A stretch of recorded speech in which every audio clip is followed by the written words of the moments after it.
안녕하세요. 혹시 그거 아세요? 우리 주변에 있는 모든 것들이 있잖아요. 사실은 보이지 않는 에너지를 계속해서 주고받고 있다는 거예요. 물질이 변할 때마다 막 뜨거워지기도 하고 반대로 주변의 열을 순식간에 싹 뺏어가기도 하죠. 오늘은 바로 그 숨겨진 에너지의 흐름 한번 제대로 따라가 보겠습니다. 자, 가장 먼저 이 평범해 보이는 손난로부터 한번 시작해 볼까요? 아니, 대체 무슨 마법이길래 이 차가운 주머니를 몇 번 흔들었다고 순식간에 후끈후끈하게 만드는 걸까요? 바로 이 작은 현상 안에 오늘 우리가 파헤쳐볼 거대한 과학 원리가 고스란히 숨어 있습니다. 그 비밀이 뭐냐면요. 모든 물질은 저마다 고유한 에너지를 딱 정해진 만큼 가지고 있다는 거예요. 일종의 에너지, 예산 같은 거죠. 그런데 물질이 다른 형태로 변하면 이 에너지의 양도 달라져야만 해요. 이때 남거나 모자라는 에너지가 바로 열의 형태로 나타나는 겁니다.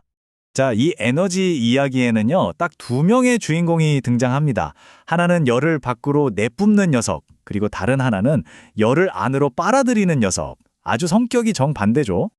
첫 번째 주인공, 바로 발열 반응입니다. 이름 그대로 열을 발생시키는 반응이죠. 물질이 변하면서 가지고 있던 에너지를 밖으로 막 방출하는 거예요. 이거 쉽게 기억하는 팁 하나 드릴까요? 에너지가 밖으로 나간다. 영어로 exit한다. 이렇게 생각하면 절대 안 잊어버릴 거예요. 원리는 아주 간단해요. 물질이 에너지를 바깥 세상으로 확 던져버리니까 그 주변에 있던 공기나 우리 손은 그 열을 고스란히 받아서 따뜻해지는 거죠. 당연하죠? 그럼 반대되는 녀석도 당연히 있겠죠? 바로 흡열 반응입니다. 이번엔 물질이 변하기 위해서 주변의 에너지를 마치 진공청소기처럼 맹렬하게 빨아들여요. 에너지가 안으로 들어온다? 엔터한다? 이렇게 기억해 두시면 편합니다. 그러니까 이번엔 주변의 열을 싹 다 뺏어가 버리니까 열을 잃은 주변은 어떻게 될까요? 온도가 뚝 떨어지는 거죠. 그래서 우리가 차갑다 하고 느끼게 되는 거고요. 자, 정리해볼까요? 바로 이겁니다. 발열은 에너지를 주는 반응, 흡열은 에너지를 빼앗는 반응. 이 차이 하나만 확실하게 기억하시면 오늘 이야기의 절반은 이미 끝난 겁니다. 자, 그럼 우리가 맨 처음에 던졌던 그 질문으로 다시 돌아가 볼까요? 드디어 손난로의 미스터리를 풀 시간입니다. 이 따뜻함 속에 숨겨진 발열 반응의 비밀 한번 제대로 파헤쳐보죠. 사실 원리는 생각보다 훨씬 간단해요. 우리가 손난로를 막 흔드는 순간 포장 안에 있던 철가루가 공기 중에 있는 산소랑 만나면서 격렬하게 반응하기 시작하는 거예요. 이게 바로 산화라는 건데요. 이 과정에서 어마어마한 열이 방출되고 그 열이 우리 손까지 따뜻하게 데워주는 거죠. 뜨거운 물이 있다면 차가운 얼음도 있어야겠죠? 이번엔 정반대의 마법입니다.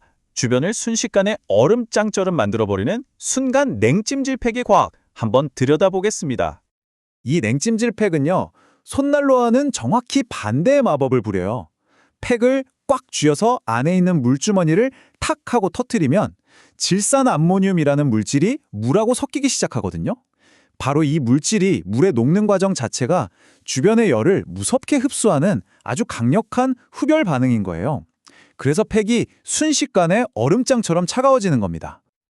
근데 사실 말이죠.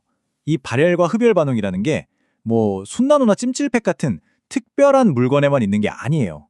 우리가 평소에 눈치채지 못할 뿐이지 우리 일상과 자연현상 모든 곳에 아주 깊숙이 스며들어 있습니다. 자, 이 표를 한번 보세요. 진짜 재미있는 사실들이 많아요. 불이 타는 연소가 열을 내뿜는 건 쉽게 짐작할 수 있죠. 근데 땀이 마르면서 우리 몸을 시원하게 해주는 것, 오븐 속에서 빵이 부풀어 오르는 것, 심지어 식물이 빛으로 에너지를 만드는 그 광합성까지 전부 주변의 열을 흡수하는 흡열 반응이라는 사실, 이거 정말 놀랍지 않나요? 이 원리를 이용한 기발한 사례는 훨씬 더 많습니다. 물만 부으면 저절로 음식이 데워지는 전투식량이나 발열도시락, 이게 바로 발열 반응의 힘이죠. 또 비 오기 전에 날씨가 괜히 후텁지근하게 느껴지는 것도요, 사실은 수증기가 물방울로 뭉치면서 공기 중에 열을 방출하기 때문이에요. 가장 놀라운 건 농부들이 추운 겨울에 과일나무가 얼어 죽지 말라고 일부러 물을 뿌리는 지혜예요. 물이 얼면서 내뿜는 그 약간의 열이 역설적으로 나무가 치명적인 냉해를 입는 걸 막아주는 방패가 되는 거죠. 차가움을 만드는 흡열 반응도 우리 삶 곳곳에 숨어 있습니다. 냉장고와 에어컨이 어떻게 시원한 바람을 만들까요? 바로 액체 냉매가 기체로 증발하면서 주변의 열을 몽땅 흡수하기 때문이에요. 주사 맞기 전에 알코올 솜이 피부에 닿을 때 서늘한 느낌, 드라이 아이스에서 하얀 연기가 피어오르는 현상, 이 모든 게 우리 주변의 열을 빼앗아가는 흡열 반응의 생생한 증거들입니다.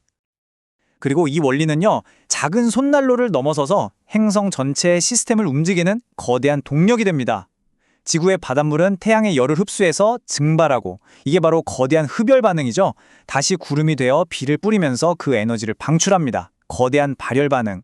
우리가 두려워하는 그 강력한 태풍의 본질도 결국 바닷물이 품고 있던 막대한 에너지를 한꺼번에 터뜨리는 어마어마한 발열 현상인 셈입니다. 자, 이제 여러분의 세상은 아마 어제와는 조금 다르게 보일 겁니다. 뜨거운 커피에서 피어오르는 김을 볼 때, 꽁꽁한 얼음이 녹아내리는 모습을 볼 때, 그 모든 순간에 숨겨진 에너지의 흐름이 보이기 시작할 테니까요. 오늘 하루 당신의 눈에 포착될 또 다른 발열과 흡열의 순간은 과연 무엇일까요?